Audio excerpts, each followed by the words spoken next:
Over here to chat, fade to black. All right, everybody. Let's do this thing. We are going to get started here in 5, 4, 3. Yummy like a gummy bear.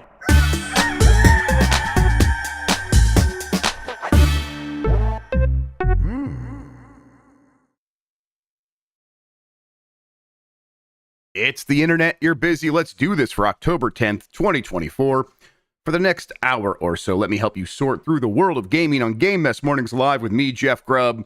Today, Nintendo has a mysterious new feature it's testing for Switch Online. You know what that means. Miiverse is back. But first, please join me in welcoming today's co-host to Game Mess Mornings. It's Jan Ochoa. Jan, how you doing? A completely abysmal, Grubb. Everything down the toilet. But that's okay. We're here. It's good right now, at least. Yeah, it's good in this moment. And everything going down the toilet is trying to find a silver lining, struggling. Yeah. Hey, Nintendo made a clock yesterday. They That's did still make a funny clock to me. They made a clock. That I did pre-order it because I'm a sucker. Kind of not beating the allegations, and everyone's like, these guys and they're Nintendo, and then I'm just like leaning into it, like, yeah, let me buy the clock. Hey, silver lining, looking good in your Giant Bomb jersey. Oh, thank you. Available at store.giantbomb.com. Margaret, I swear we'll answer your emails. We'll thank get you to so those much today. for everything you do. I did see that. Yes, we will get to that today. We promise. All right. Shouts out to Margaret. I don't think we've talked about Margaret. Yeah. But, like, shouts out to Margaret. Margaret is the person that works at Fandom that has like taken charge of helping us out with merch, and she makes it very simple. Like, we wanted to do the B-Week shirt, and she's like, do you want to do it embroidered? I'm like, oh, yeah. She's like, okay, just get me an embroidery file. So I figured that out, but then I just handed it to her, and everything else, she just got a B-Week shirt up on the store, and that was a lot of fun. And like all the time, she's very helpful with that stuff, and like very willing to be like, no, if you want to do an idea, we'll help you out. So that's been great so far. I assume that we're the weirdest people that she works with at the company. Yeah. She's very patient with us. But yeah, she does not let on to the fact that we are the weirdest people she works with. Yes. I do think that it's a little bit of joy every time we do have our monthly merch meetings. Like, that's these hooligans again. Yeah. Okay. Right. We bring a little of the sunshine. I did not play Echo Point Nova in that meeting. I was very respectful of her. You guys can go to hell. Ugh. All right, let's explain what we do here. Most weekdays, I, Jeff Grubb, will help piece your gaming life back together. That includes breaking news and maybe even some of our own original reporting. For all these topics, I'll get the input of a bona fide expert who will make me look smart. If you are watching live on Twitch, welcome. You can always listen to the show later on podcast feeds by searching for Game Mess Mornings or find the RSS on giantbomb.com. You can also catch the show later with chapters and timestamps on YouTube. Hello, YouTube. All right, we have a lot to get into, so let's start the morning mess with Nintendo launching mysterious Switch Online test soon. Here's how to sign up. This is from George Yang at GameSpot. And actually, the sign up just went live now, and it's first come, first serve. So if you want to get in there, go do it now, I guess. I bet if you Google Nintendo's mysterious Switch Online test sign up, you'll find some pages that will link you to the right is that thing. What they're calling it? Well, that's what I think. That's what we're all. Listen, what we don't know what to call it. It is rather ominous. They won't tell us. In fact, you know what? I just signed up right before we started the show. So let me read what it says to me here. Online playtest application results. So I got my results already about whether or not I'm going to be in the test. It says Grubb, and then in bold letters, selected. So I've been selected for the test. Now, if it turns out to be a Hunger Games situation, well, I'm all for that. That sounds like a good time. Oh, yeah. Of course I would do that. But, whatever. It then goes on to say, thank you for applying for the Nintendo Switch Online Playtest Program. And again, if you're listening to this and you're like, what is the test? We don't know. These are the few details we do have. We will provide detailed guidance on how to participate, along with the download code for the software. So it is a separate software package they're going to deliver that you need to go into to experience this stuff. And they say they'll provide it on this application page. Come back on October 20th. Okay.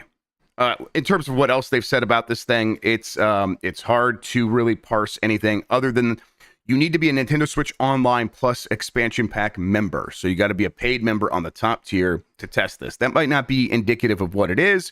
Maybe they just want to limit it to that audience. But maybe it is indicative of like, oh no, it's going to be for that audience as well. But at the very least, no, they're just testing it. There's also like you need to be in certain countries, things like that. People are speculating though. They're trying to figure out what is this? What could it be?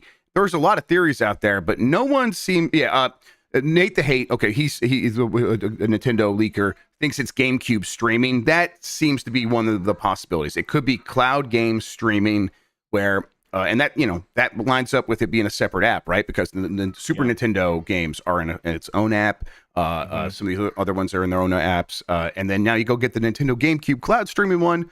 Maybe that makes sense. Other possibilities is family library sharing. Now, does that make sense with a separate app? Well, maybe it's a different version of some existing app or something like that. Could be a social platform. Could actually be something like the Miiverse. Could be remote play together. Something we see on Steam and PlayStation, where you can stream your game from your console to your friend, and then you guys could play basically couch co-op, but online. Achievements, maybe. We'll see. No. Nintendo hasn't done it yet. And that's all I have written here. What do you think, Jan?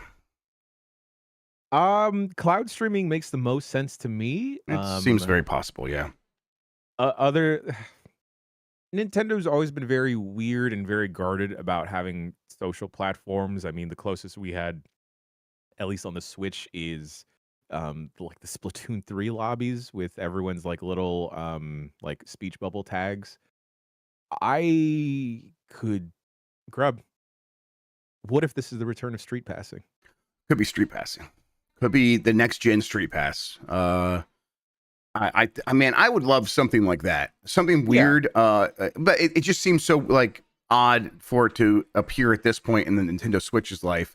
But I mean, that doesn't mean it couldn't carry forward to the Switch too. Obviously, a lot of the technology is going to be in there. Okay. Putting my conspiracy theory hat on and getting rid of like the bad ones, like making up hurricanes. I am Nintendo notoriously very, I don't want to say bad, but odd with their online decisions. They're limiting this to they're not advertising what this is at all, and they're limiting it to their top tier of subscribers already. I think it makes the most sense, Grubb, for this to just be like, hey, we're just trying to limit access to and test out some type of multiplayer thing. Now, what that multiplayer thing is, I could see this being that thing you were talking about of that remote playing together. Like that was a big thing on the Nintendo DS. Like if you were the friend where you didn't have Mario Kart, you just had a friend, you just linked up with your friend wirelessly and you were able to play that game. Maybe they're making a big push to try and sell more copies of Mario Kart 8 Deluxe, and like, hey, if you don't have it, you can play with a friend that has it, because 12 of your friends definitely have Mario Kart 8, and maybe you'll be hooked and want to buy Mario Kart 8 Deluxe. Yeah, it's and like that's something that would feel like it would be a feature worth like pointing out, because they are so intent on making party style games that haven't had the most robust like actual online features. So if you take some of these games that worked better as couch co-op games, and then especially throughout the Switch, they had better online in the past, but with the Switch, some of those games, they could make it so, hey, now you can actually enjoy those games with friends remotely, something they might have started working on during the pandemic, and now we're just getting it right. So that maybe the timing lines up on all of that. I don't. It does, like, would that be a separate app? Maybe, again, for testing, maybe. You're right. But for a separate app, I do think that does make it sound like, yeah, maybe some new console for Nintendo Switch Online's, classic console collections. Maybe that does make sense. And GameCube and streaming, do you begin to worry about the quality of Nintendo's network? Which, of course, I think we all should, but there are examples of when they're a little bit better at it. And if they are making a stink about it, there has been word there also that they've been investing in it and improving it a little bit over time. Maybe this is the first real example of that. Still, though, I think that's probably not how I'm going to want to play GameCube games. Right. I assume them having this very limited and like last minute sign up process is them conceding that if this is the GameCube streaming thing that we're talking about, that it isn't fully completely there yet. So we do want to stress test this with a smaller test group before we roll it out big, or even seeing if that's the method that they're approaching it from right now is something that is feasible to uh, a mid-sized audience. Yeah. Yeah, in terms of something they would need to test as well, with like, so I guess there's like 10,000 people that they're letting in, and it's all apparently it's also already full. Like it just the signups just started 15 minutes ago. Something they would need to test. Yeah, I could see cloud streaming making sense, remote play together. Beyond that, though, I don't know. The more I'm thinking about it, like maybe it could be some type of social platform.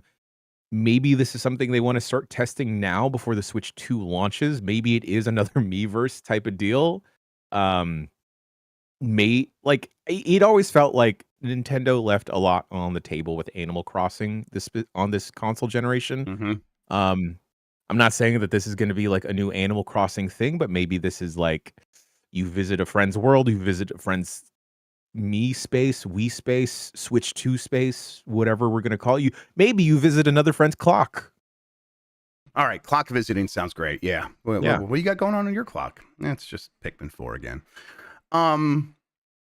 Yeah, I could see a social platform that doesn't like involve. I mean, maybe the app is Discord. I mean, maybe it's Discord. Like maybe they're just like, hey, actually, Discord is on the Switch now, and you could just download it. And we worked with them, and you're gonna have to download that separately to get it to work. But we need people to test it to see if it actually can function with all this other stuff with a certain number of people all playing games at once.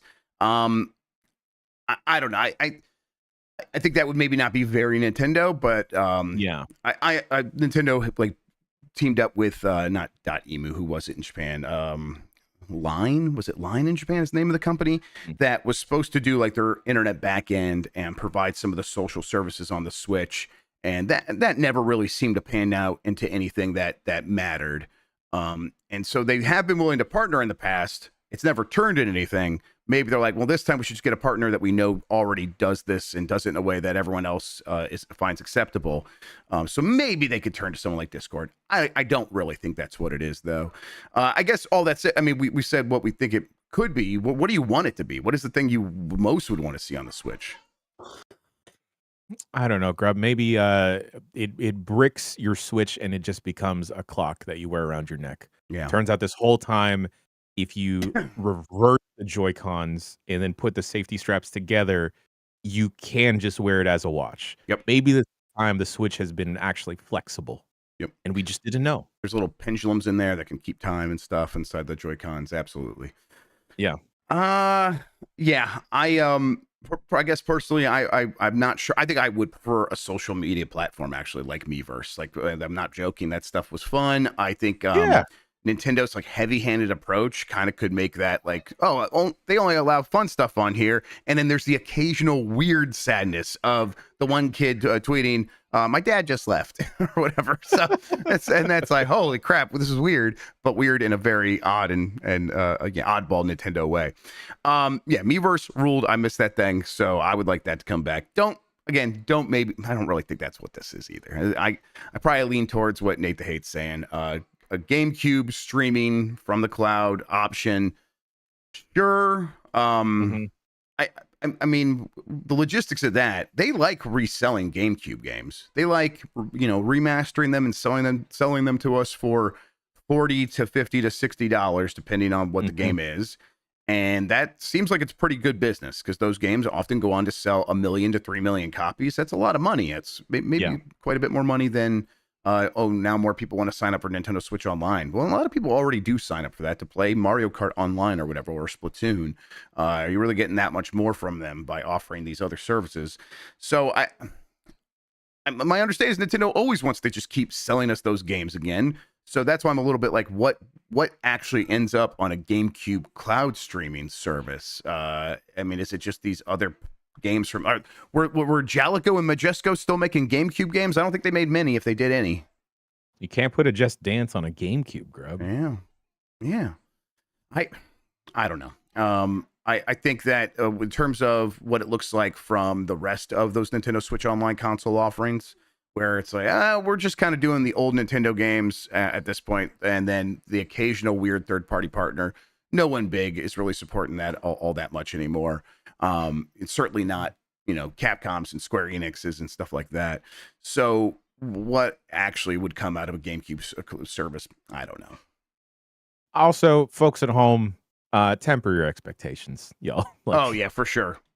Yeah, don't work yourselves into a shoot that and get upset when this is revealed to be like maybe it is just Discord or Nintendo's weird version of Discord. Yeah, right. Could be bad Discord, right? That's a very likely scenario here. It is just the phone app that they made for phones now just runs natively on the Switch and still sucks and nobody wants to use it. So they made sharing screenshots very difficult now versus how it used to be. That's maybe Elon's that's fault. what they did. Yeah. Make their own way of sharing screenshots. That'd be great. Maybe maybe we just it's a Game Boy camera. Maybe it's a Switch camera. Well, that would be awesome. I think didn't Chaperone notice someone's recording her concert with a 3DS recently and called it out? That's fun. She liked it. Called it out in a good way. All right. Is she too young to know what that is? Or I think that's what it was happening. Was she's like, "What are you recording with?" That's weird. Yeah, but I mean, I don't think she's too young to know what a 3DS is. That probably would have been something when she was a young kid, but it would have been around for quite some while back then, or for quite some time back then. All right.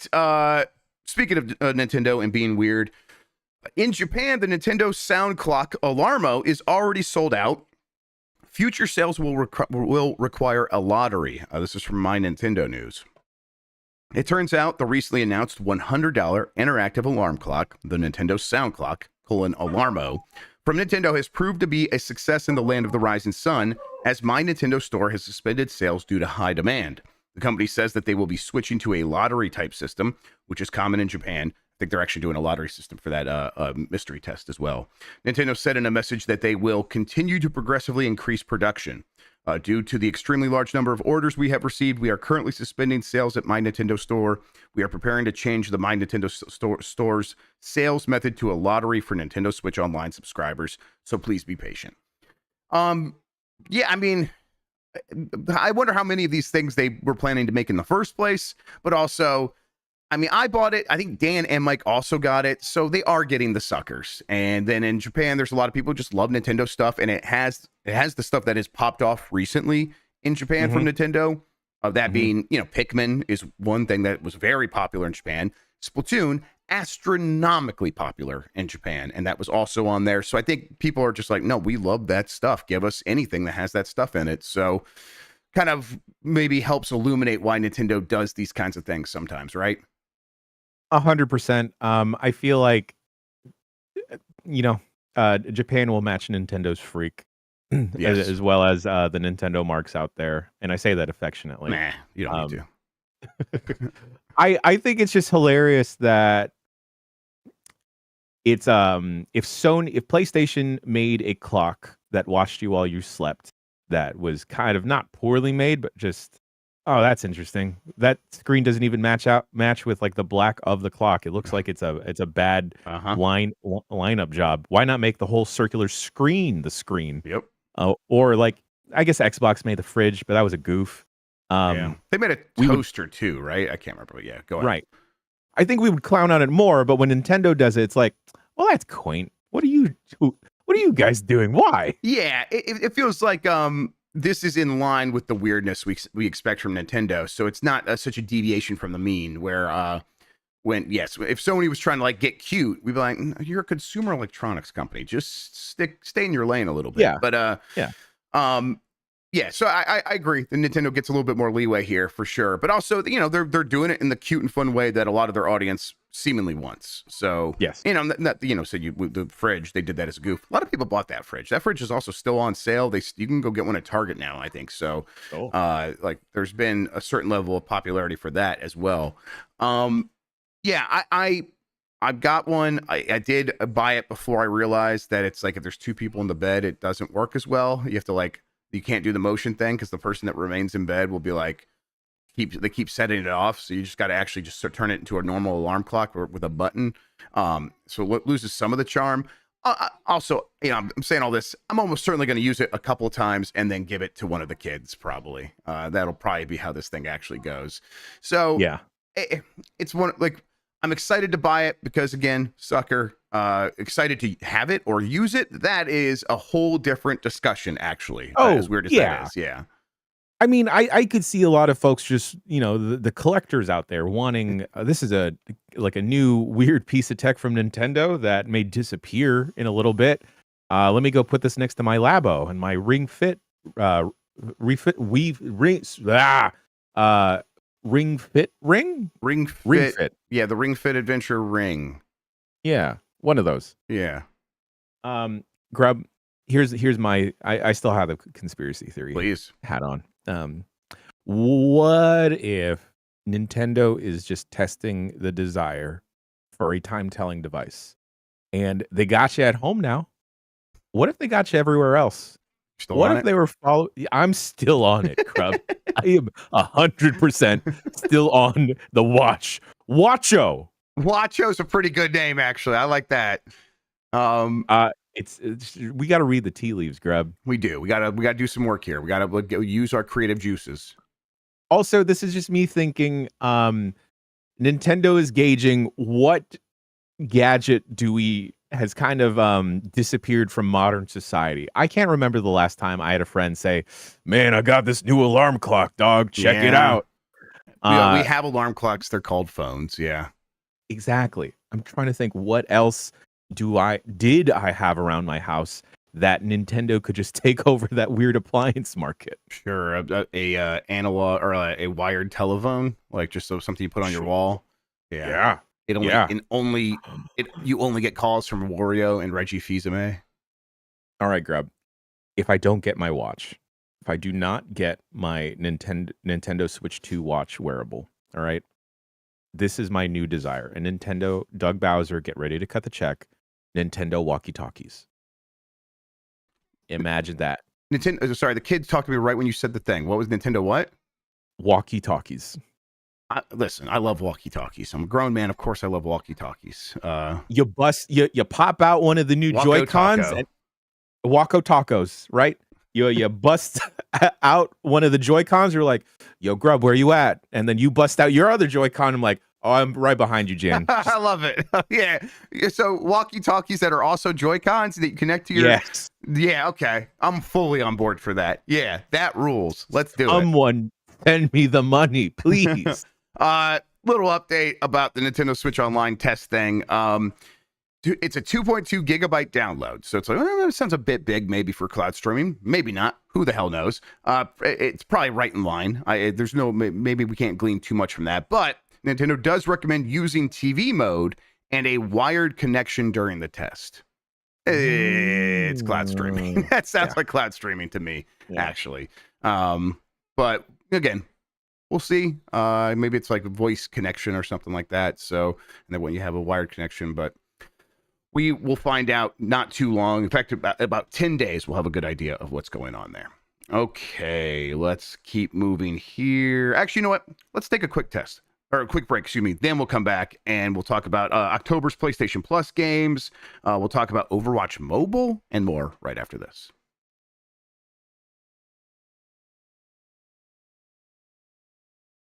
Wake up, Jan. We got more news. Oh, sorry. I didn't have my Alarmo yet. I just fell asleep. I'll send you mine. October's PlayStation Plus game catalog and classic titles have been announced. This is from Tom Ivan at VGC. Sony has revealed October 2024's PlayStation Plus game catalog and classic titles. Unlike October's PlayStation Plus Essential games, which are available for all subscribers to claim, game catalogs, downloadable PS4 and PS5 titles are only available for extra and premium tier members. Those essential games, by the way, are WWE 2K24, Dead Space, the PS5 one, and Doki Doki Literature Club Plus. For PlayStation Plus Extra and Premium, both of those subscriber tiers will get Dead Island 2, the Two Point Campus, the Dark Pictures Anthology, The Devil in Me, Grease is that how we say that one? Return to Monkey Island, Ghostbusters Spirits Unleashed, Firefighting Simulator, The Squad, Overpass 2, Tour de France 2023, and Tom Clancy's Ghost Recon Wildlands. That is, it says the asterisk here is PlayStation Plus re-release. Oh, okay. Then PlayStation Plus Premium tier. This is the highest tier. This is the one that gets the classic games. Those classic games include the Last Clockwinder. This is actually a PSVR 2 game, a VR2 game, which I guess maybe those are also locked to premium tier. Seems like it.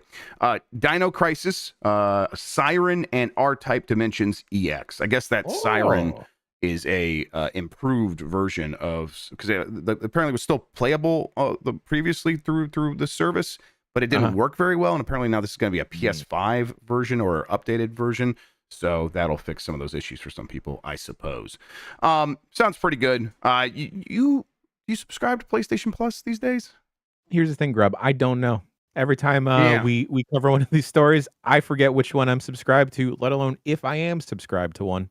Yeah, I think what I did is I did just see me get charged for Xbox Game Pass Ultimate the other day on my PayPal. Yeah. So okay, I'm still paying for that.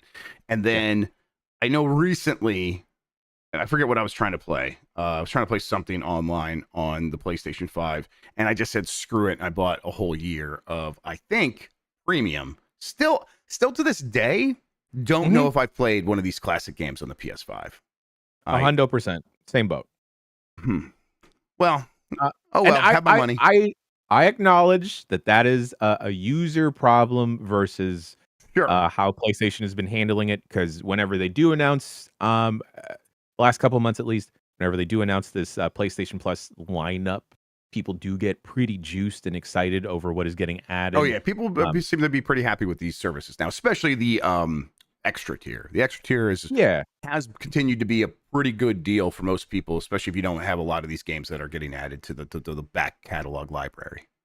100%. And it's cool seeing games perhaps getting a second life on the PlayStation 4 and PS5. Like Dead Island 2, I didn't really have any problems with. It was just solid. Just ran out of time. I'm not familiar with this Dark Pictures game, but 2 Point Campus is a solid one of those. It's so funny, Grubb, to think about how many kart racers there are on different platforms, like Overpass 2. I'd never heard of it. Is that a kart racer game? It's like a ATV racing game. Oh, sure. Right. Okay, yes, I remember seeing this before. Like ATVs. So pretty good library, as people point out. Like the extra tier also gets some good indies on day one. So that's probably where I should be, but I'm like, I do the thing and do the medium popcorn thing. Well, if I'm already spending this much money and it's only that much more to get the premium tier, I should just do that.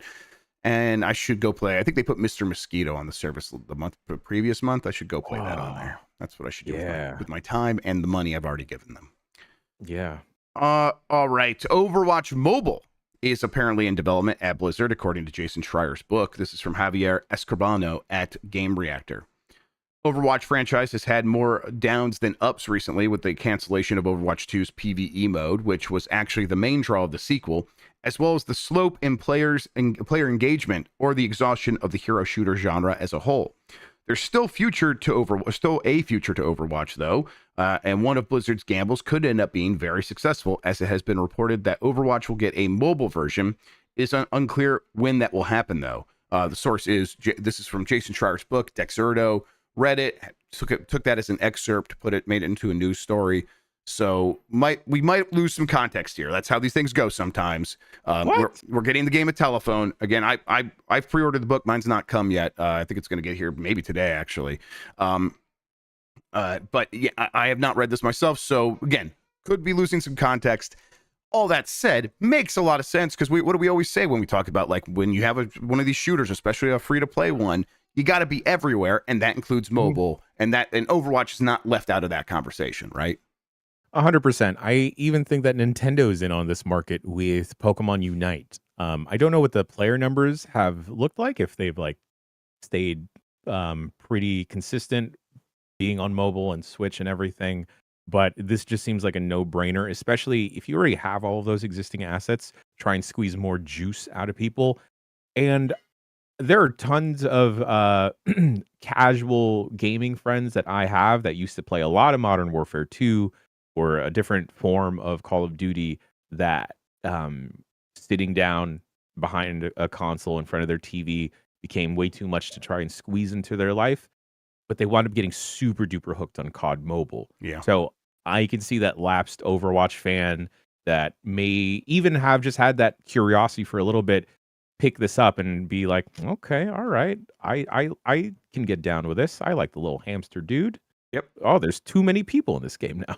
Yeah, and all that said, like, there's also no guarantees, right? It's such a weird space. Add More Coffee points out in chat, EA recently pulled Apex from mobile. Is it still worth it for Blizzard to invest?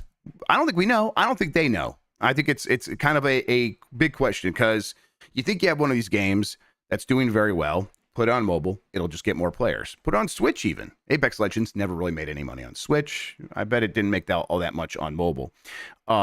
But you think, okay, well, Overwatch, right? That's got a player base in Asia. Maybe they'll adopt that. But then you look at, like, on the ground, how it actually works out. It's like, what's the most popular one of like shooter on mobile? It's PUBG Mobile in Asia. It's like, what the heck? Why I thought, weren't you guys into like cool, colorful character designs? It's like, on PC, sure, yeah. On mobile, we want realistic stuff. It doesn't make any sense in the world. So it is very hard to actually like execute on the strategy to its maximum degree and be like, okay, we put it here, we put it there, and we're going to make as much money, proportionally on this platform as we did there. It doesn't always work out that way. And yet, if they want to grow, you got to be everywhere. So that's still going to be the motivator here. And even if it doesn't work out, they're still probably going to try. I mean, obviously they're trying, and that doesn't mean they release it even, right? There's a world where we get down the road and we find out this was canceled before ever coming out, right? Oh, 100%. This also lines up with Xbox's whole approach as of late of like, yeah, let's just be on everything. Let's focus less on selling the specific box and let's just get our games on as many platforms as possible. I can't say that I am personally interested in checking out an Overwatch Mobile, but I mean, I'll give it a round or two. Do you think maybe because that games of Overwatch can be more condensed and much shorter than like a full game of like a battle royale, that this may be more enticing to some people as like, all right, this is just like, I have 5 minutes to kill. Let's just jump into a game of payload real quick. Yeah, I think that's a lot of factors work in its favor. That I do think the character designs are pretty appealing still, and that would help make the game stand out on mobile stores. It's also the kind of thing where this would be a kind of new and splashy. So someone else pointed in chat, Scrub McGrub. Microsoft keeps saying they're doing their own mobile store, right? And this is a Microsoft thing now. So if you're going to launch the Microsoft Gaming mobile store in the Android Play Store, which is now something that Android has to allow to happen, Google has to allow that. You do so by saying, well, that's where you're going to get Call of Duty Mobile. You're going to get your updates for Candy Crush Saga. And here's a new Overwatch mobile game launching on the same day as the store. Sure. All that seems in play. And so I think this one can work. How much people are going to be willing to download a different store and sign up for that and get all that stuff to work. Every little hurdle adds that bit of friction that might prevent it from working. But that's, we know how corporations work. They see a chance for growth, and they have to like buy all in, and they have the toxic positivity, and sort of they just got to go in that direction. So I think there's enough of that here to fuel the fire of them actually trying to pull all this off. And they can also kind of have to figure out something for Overwatch, and this feels like another maybe thing you throw at the wall. If it sticks, Overwatch has a little bit more of a future than maybe it does at the moment. Not that it doesn't have a future. That's not really what I'm saying, but it doesn't feel very strong at the moment. Its future. All right. Here's one that made me happy. Even though it's not one of the ones that I love necessarily, it gives me hope for a bunch of other games. Star Wars Episode 1 Jedi Power Battles Remastered has been announced for PS5, Xbox Series, PS4, Xbox One, Switch, and PC. This is from Sal Romano at Gamatsu. Spire, in collaboration with Lucasfilm Games, bring back LucasArts, has announced a remastered version of the 2000 release side-scrolling action game Star Wars Episode 1 Jedi Power Battles. It will launch for PlayStation 5, Xbox Series, blah, blah, blah, all those ones I said before, on January 23rd, 2025 for $20. The remastered release will feature modern controls, 13 newly unlocked characters from the beginning, all levels unlocked, the versus and training modes introduced in later releases of the game, and 2-player couch cooperative play, and more. hey, yeah, let's do this. I mean, I like playing this game. It's just like, definitely not one of my favorites, but this is cool, right? 100%. 100%. Who's making this, Grub? I missed it. Aspire with Lucasfilm Games. Okay. All right. It's so funny that we've talked so much about Star Wars fatigue when it came to like the launch of Outlaws. Yeah. But here's a episode 1 thing, Grub. Feels like it's like two different things at a certain point, right? Yes. The nostalgia for the prequel trilogy kind of is Yes. existing over in its own little orb, and anything that is coming from Disney right now, I don't feel this way, but anything that's coming from Disney feels like an assault on that fun memory that a lot of young people have for that prequel trilogy era. So, yeah. I love this game. I played an obscene amount of this game. Really? Okay. When it Hell originally yeah. came out. I do not want to see Jedi Power Battles weaponized by the dumbass people online of like, this is the Star Wars game we all want. Look here, there's no girls in it. Yep. Like, Yeah. shut the fuck up. Yeah, I hope it can avoid. Star Wars Bounty Hunter came out, right, and it's like it didn't get that treatment. So I hope that, like, for the most part, these games can just come out and do their thing.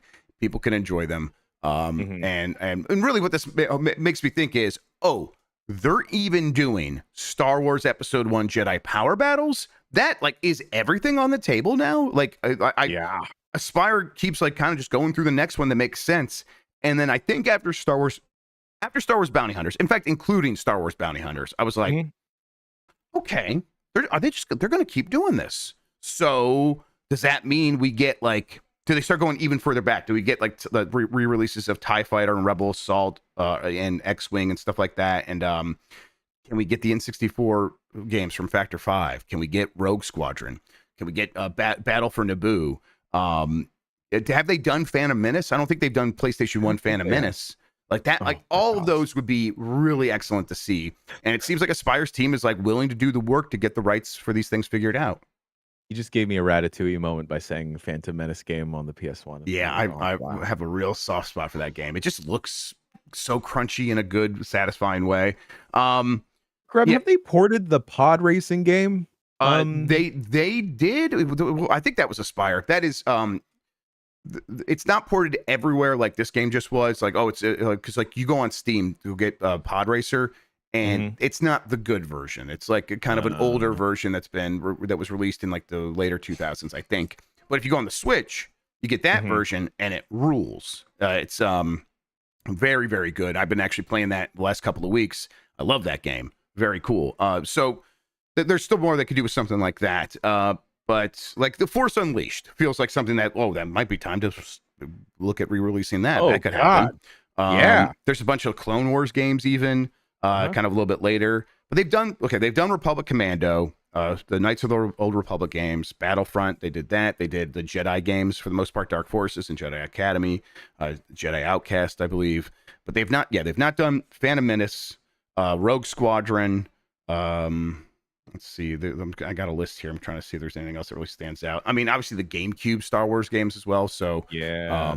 Have they done Obi-Wan for Xbox? Like, yeah, there's a lot of options here where, like, if they are doing Jedi Power Battles, I feel like a lot more of these are on the table.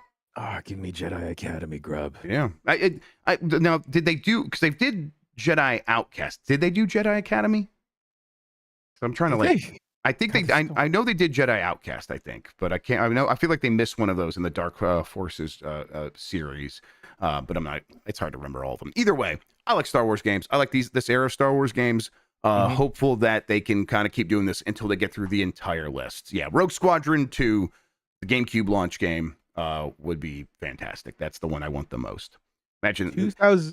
Yeah, go ahead. Go ahead, Grub. No. You. I was just gonna say, I think Nintendo, I think, is involved in publishing those games in some way. So maybe they would only be on Switch, but whatever. I wouldn't complain about that. I think that would be completely fine. And I think Aspire's like, yeah, the Switch versions tend to sell the most, if not the second most, to maybe Steam. So we're happy to just do a game that's only going to release on Switch. All right. Jedi or The Force Unleashed. Wild to think that the original one came out in 2008. 2008. So, yeah, we are approaching 20 years for that, right? We're at 16 years old right now. Yep. That's pretty wild. Let me be Star Killer. I Uh, always like the edgy Star Killer versus Cal Kestis. Sorry, Cal. Yeah, Cal's a bit too milk toast for that. Yeah. All right. Let's see here. Keep going. Resident Evil 2 is coming to iPhone, iPad, and Mac this year.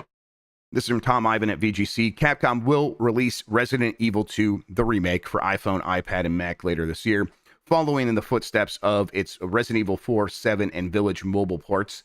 The game will hit the App Store on December 31st, 2024. It will be supported on iPhone 15 models, iPhone 16, and every iPad and Mac with the M1 chip and later. Like the previous Resident Evil releases on iOS, the beginning of the game will be playable for free. For the full title, you will need to unlock it via an in-store or an in-app purchase in the store. While Capcom hasn't confirmed how much it will cost, Resident Evil 7 and Village were $20. Resident Evil 4 was $60. So maybe somewhere between those two. Mostly brought this up because it's like, oh, they're still doing this. Because the last we heard were that these games didn't sell anything, at least not on mobile. Maybe they sold better on Mac, but I doubt it. But on like the mobile versions for iOS and iPad, it was tens of thousands of copies, maybe 1/10 of thousands of copies. Oh. It was pretty rough stuff. So what do you think's happening here? You think Apple's just still like paying Capcom to do this, or what? Sean nailed it. More likely, Apple probably just paid for an extended deal, and this is part of it. Right. That makes the most sense. It's kind of the only thing that makes sense, right? Yeah. Yeah. I can't see that Capcom is jumping at the bit to like finish these ports so more people can not play it on their phones and iPads, Macs, etc. Yeah, I think we chatted about this on the Bombcast, but I don't think people are coming to their phones to play a full experience like this.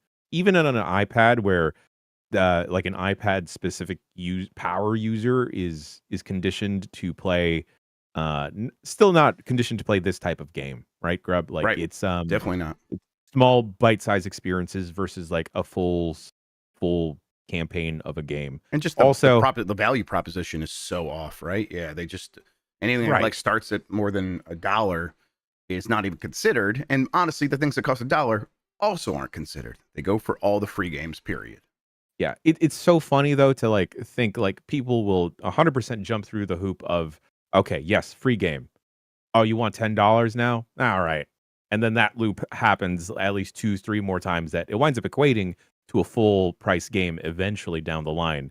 But me, if I'm seeing Resident Evil 4 is $60 on my phone, I'm like, no, thank you. Yep. I do say, I will say though that, these things this is a pretty impressive thing technologically, because Resident Evil 2, Resident Evil 4, Resident Evil 7, Village, all these games, beautiful games. And when you run them on your PC or your consoles, there's an active cooler cooling those chips to keep them cool enough so they don't overheat to actually run these things. And this is going to run on a MacBook Air with an M1 chip that has passive cooling, that doesn't have any active cooling on it or whatever.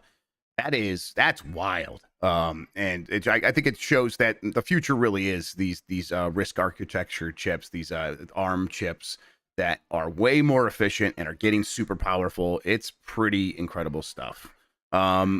Yeah. So does this turn anything down the line? Like, does the Apple make their own version of a Steam Deck? Does gaming become more of a pillar? It's just, they've said a million times it would become more of a pillar for iOS and for Mac from Apple itself. It's never really ever worked out that way. I swear I just let a 3-month Apple Arcade trial period lapse because I just didn't claim it. And then I think Apple sent me an email this morning saying like, hey, we extended it if you want to sign up for it now. Yep. So they're definitely still making the push. And also there are neat titles out on Apple Arcade. For sure.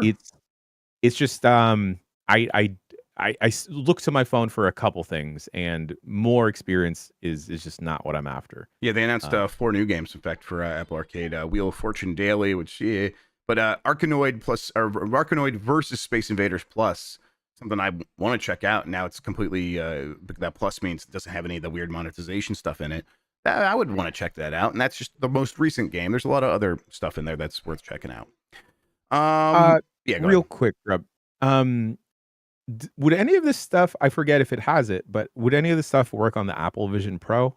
That doesn't have an M1 chip, does it? I bet it has an M like family chip in there. Yeah. I think it would work as like something you could play as like a hovering screen in the Apple Vision Pro. Yeah, but I got to be honest, Jan, until you said it, I forgot the Apple Vision Pro existed. That is the one instance here where I'd be down to check out any of these games. Yeah, I mean, listen, if I had an Apple Vision Pro, I really do enjoy, as weird as it is, the Meta Quest 3, putting that on and having the video games as a big screen hovering, like kicking back on the beanbag and having a controller and actually just streaming it from my computer onto the Meta Quest 3 using Steam. That works really well. It's a good time. So I think that's a fine way to play games. Apple Vision Pro, obviously, bit expensive for that whole scenario, but it does it better actually because it runs it natively, so that's pretty cool. Yeah, like if you were an Apple Vision Pro user that has been looking to bust that thing out again, if these work, that'd be cool. Yep, people point out the Vision Pro is basically a MacBook Pro M2 stuffed into a headset, so very powerful actually. One of the reasons it's so expensive. All right, video game sales jumped 20% in Europe during September. Games like EA Sports FC 25 topped the list. Then The Crew 2, which I think it was because they were gonna stop selling it. So did everyone rush out and get it? What the hell is happening over there? I don't know. Warhammer 40K Space Marine 2 was number 3. It is quickly becoming the best-selling Warhammer 40K game ever. It was on sale for $1. Thank you, Sarah Viscane. That's okay. That explains it. Hogwarts Legacy or Astrobots was number 4. Hogwarts Legacy number 5. NBA 2K25 number 6. Grand Theft Auto 5 number 7. Then The Legend of Zelda: Echoes of Wisdom was number 8, but that's without digital sales. That's only physical sales. And then The Crew Motorfest at number 9, probably also $1. And another newer game, Test Drive Unlimited Solar Crown, was at number 10. Mostly this is notable, this chart here, because there were some games getting people out. EA Sports FC kind of launching, getting people excited, and yet the Switch was the only console to grow year over year in terms of hardware sales. Now that's probably because of Echoes of Wisdom and that gold Switch Lite, but it was up like 1.5% or something like that. Meanwhile, I think the PlayStation 5 was down 17%. And the Xbox was down 58%, and that was mostly because Starfield had launched the year before. So it was always going to be a tough comparison. But also, we've seen months where that wasn't the case, where Xbox has been down like 45% year over year. So it's not some huge outlier. Weird that Switch is the only console still growing. Are we still kind of in a hangover from the early pandemic console shortage days, and that's what's explaining this, or is something else going on? I don't know. I'm trying to think about like what is someone that is buying a Nintendo Switch in 2024, specifically fall of 2024, like what are they after? Like where are they at in their lives? Where what are they trying to play if it's not right? If it's not an Animal Crossing, because Animal Crossing was a gigantic thing during the pandemic. It's not like there's I know that Zelda carries a huge fervor behind it, but I can't imagine that this is the Zelda game to push people over. Right. It seems like it's doing a based on what I can remember here, selling a little bit faster than Link's Awakening, which was the remake that this one is by the same team. Looks pretty similar to. So it has about that much energy. And I think Link's Awakening it ended up going on to sell about 5-6 million copies, maybe more by now. But yeah. Grubb, you think it's really an instance of people just getting a second or third Switch in their household? I think that explains a lot of it, especially for a Switch Lite coming out that is based on the Zelda one. I think people are like, I'll get this one, I'll use this, and I'll give my other Switch Lite to my kid or something like that. Yeah, I think that's part of it. Yeah, and I mean, like at this point, like you give a Switch Lite to like a kid, there is like so many games to occupy themselves with, and I guess because like that ecosystem is so locked off, you don't really have to worry about the titles that are being put out there. Yeah, I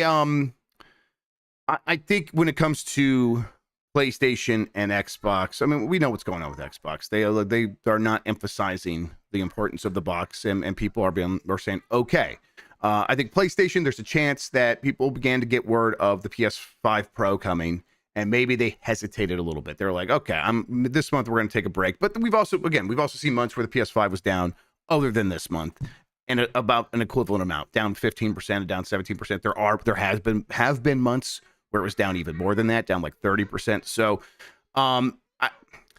if we were trying to like say, no, maybe there is something happening here, I think it probably would be consoles are still pretty expensive, and the people who wanted to get one did get one. There was maybe a glut of rushing out to get these consoles to the point where people were holding on to extra consoles. Some scalpers were holding on to extra consoles, and then maybe they flooded the market when it was time to cash in on that, and so then maybe they sold them at a loss or something like that. So I think that the consoles just don't feel like they're growing right now. That, like, overall, just doesn't feel like there's a lot of new console gamers joining the market, and I think that's the underlying scenario here, right?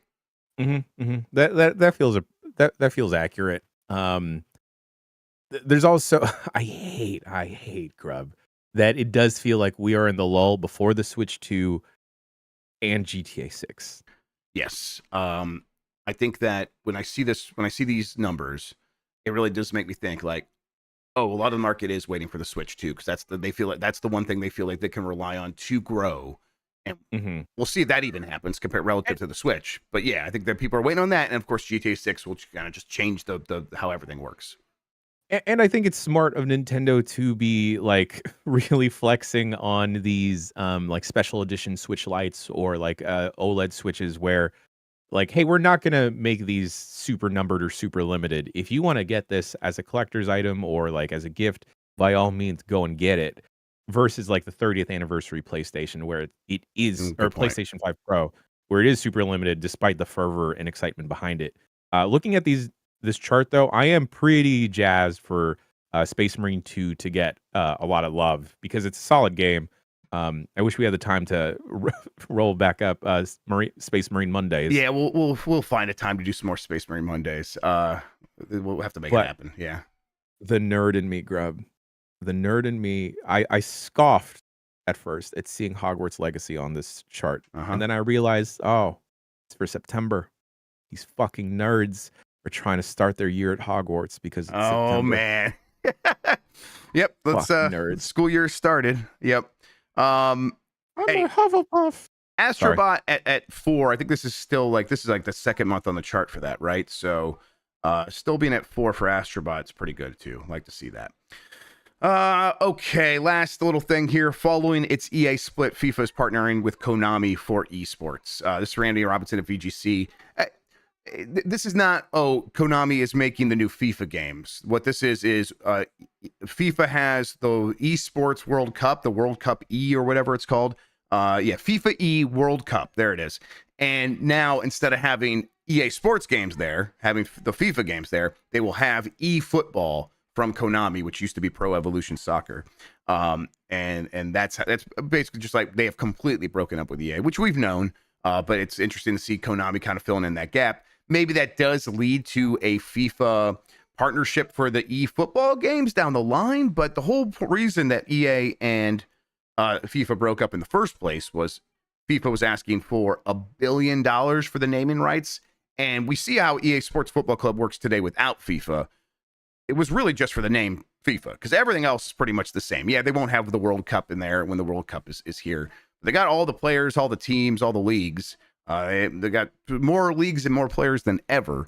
So it's like, what services what value was FIFA really providing? Not all that much. So is Konami, a company that makes quite a bit of money, is successful, but is maybe not making as much money from their football game as EA is? Are they going to pony up $1 billion to the FIFA name? Probably not, right? I can't imagine that Konami would. But that being said, Konami's been making very odd moves in the last couple of years, so I wouldn't completely put it past them to explore this as another means of making money. Yep. Well, Konami like money. Konami do like money. Konami, make a new Castlevania game already. What is going on? The rumors are out there. VGC, Jordan Midler, Andy Robinson. You said it would happen. It better happen. Come on, Jordan. Andy, Andrew. Give me my Castlevania. All right. that does it for the news. Let's get to the poll question, which I will pull up over here. Right now, I have a Guilty Gear song on your screen. There we go. Okay. The questions. We had 2 questions, actually, from yesterday. First, are you getting Nintendo Alarmo? 9% said yes. 35% said no. And 56% said they're rubbing their temples in sign and saying WTF. So that sounds about right. I am a proud 9%er. I hope that doesn't have any negative connotations. The other poll question, bonus poll, which is better, Duck Hunt or Wii Sports?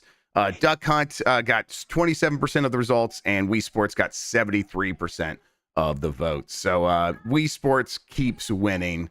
Sorry to Mike Minotti, who, of course, favored Duck Hunt when he was given this option. Mike Minotti is only a couple years older than me. Right. But that is the most boomer ass take I had ever. Mike, I love you dearly. You are a great human being. And I feel like my life is ultimately better with you in it. He's saying, oh my God, in chat, but he himself knew this was going to be his most boomer take. He said that when he said it publicly. This isn't even about folks liking to razz Mikey and vote against him in a poll. No. This is not it. Mike, the worldwide reach of Wii Sports is insane. There are people still playing it. Old people still playing it to this day. Yeah, and no one is fired up Duck Hunt. Like, I like the idea of Duck Hunt, but playing it wears out so fast. And Wii Sports, there are like, I could play bowling for like a couple hours. Like, we can have a tournament and make it like a drinking game and all that stuff, and that would be a good time. I guess you can make Duck Hunt a drinking game, but I don't think that would be as fun. And eventually, someone's just going to take the Blaster Master, the NES Zapper, take it up the screen and just fire it directly at the screen, and everyone's gonna be like, all right, I give up. Who cares anymore? All right, we got a new poll question. We'll get to that here in a second. Before we do that, though, Jan, Giant Bomb is a website about video games. We got some stuff happening today that people are going to want to know about, right? Yes, we're going to be playing Dragon Ball Sparking Zero on the website. What we'll check out? We'll check out the game. We'll futz around and fools around inside of that. And later today, there's still time, folks. If you have yet to get your voicemails in, call into the voicemail dump truck, because we have our dear friend, Chef Reactions, 707 Exit Flu, Mike Minotti, Dan Riker, Jeff Bacalar, returning to the dump truck, as well as Chef Reactions. Tomorrow, Jeff Grubb. Another episode of Game Mess Mornings. We're going to immediately following that. Tomorrow is going to be a jam-packed day, folks. Jam-packed day. It's going to be a back-to-back-to-back programming, because we will have Game Mess Mornings, and then immediately after that, we will have BCR, a Metaphor Refantasio review cast. We're going to have Lex Luddy on the pod. We're also going to have Jessica Cogswell from GameSpot, Turbo Sean, myself, and maybe we can get the boy Michael Heim on as well. And then immediately following that, Jeff Grubb, almost immediately following that, we have the newest season of Blake Club. And folks, it's Lucy James's turn. It's Lucy's turn. I'm so excited. She is going to be playing. Well, you're going to have to tune in to find out. All right? Yeah. Friday, the big reveal. It's going to go like this. She's got a package in her home right now that I sent to her from Amazon. She will leave to the privacy of her quarters and get dressed up in this costume, come out, and then we'll have her try to guess what game she's playing, because she's still not going to know. So she will not know. It's going to be very fun. You're going to want to enjoy all of that. And again, if you're wondering why Lucy's on Blake Club, 1, that's a great thing. We're happy to have her. 2, she was the loser of the PAX panel, the Blake Club PAX panel, which is a ton of fun. You should go back and watch that. Is she going to be the loser of the Fantasy League as well? Looks like it, although I think she did finally make some moves. So I think she's trying to avoid being last place. Okay. Yeah, we'll see how that goes. Okay. All right. I'm so sorry. This is the meanest thing I've ever seen in chat about Lucy. In the Giant Bomb chat, someone says, please be a giraffe. Come on, chat. Come on, keep guys. it cool. But yeah, maybe. We'll see. All right. God, new poll question. No one send this to Lucy. I feel like I'm still on her shit list. New poll question. Nintendo's testing a mystery Nintendo Switch Online feature. What is it? Remote play together, social platform, achievements, cloud streaming, family library sharing. Do we want any other options on there, everybody? Was there anything else that we missed? I think that's probably good. We'll get a gun. All right, a gun. There we go. All right, everybody. We'll get the results of that and talk about it on Game S Mornings tomorrow here on Giant Bomb. Once again, speaking of Giant Bomb, chef reactions later on Voicemail Dump Truck. Don't miss it. Sparking Zero. We'll be hanging out. When does Sparking Zero start? We doing that at 1? I believe an hour from now. Yes. An hour from now. So we'll see you all for that. In the meantime, Jan Ochoa, thank you so much for hanging out with me today and talking about video games. I really appreciate it, man. It's the only way to start a Thursday, Grubb. Thank you all for watching and listening. You're the best audience in gaming. And until next time, have a good one. Take care of yourself and go Tigers.